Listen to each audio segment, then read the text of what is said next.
Filming Stroke of Midnight compared to 11th Hour has been a complete difference. 11th Hour was just filmed from a single camera angle for the whole thing, basically like a play. And now we have been having a 2-camera setup, just like a lot of different angles. And more of a production. One of the hardest things so far was at the train station, she had a maneuver where she had to back up and they were like following, and she ran into a bench. It was kind of dangerous. My favorite part was definitely we shot at magic hour and it was like, oh, we gotta get this, and it worked out really well. yeah, so cool. It's gonna be epic. The wand test, Yeah. the fight scene. Filming at a lot of different locations has been fun. The locations are all very different. We filmed at a train station.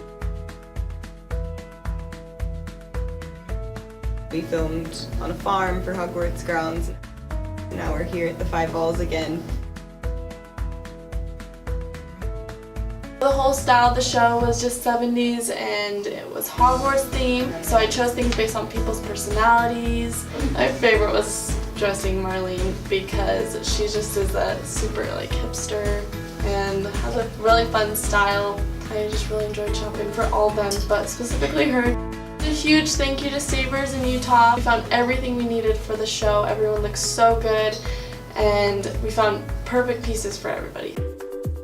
With magic, you have a wand and you have a verbalization of a spell, and it's kind of like training wheels. And then eventually you kind of get into non-verbal, and then you can stop making the extremely specific movements because you know how to like channel it through the wand into a certain spell. I think the thing about choreography that's hard is that you want the actors to feel like they are naturally doing it, but you also need to have it look like something that we can add in a spell to. So it turns out that when you're doing magic with a wand, there are like super specific movements, which is really cool. It's like feeding my geek soul because we've learned all the specific movements that go with each spell, and the visual effects artist then puts in the magic. The magic that comes out of each wand is directly influenced by sort of their emotional state. So like Fiona, we've found out, is kind of falling apart, so her spell is kind of layered and crackling because it's not being held together very well, whereas say Alice's, who she knows who she is and what her strengths are, her spells are very strong and like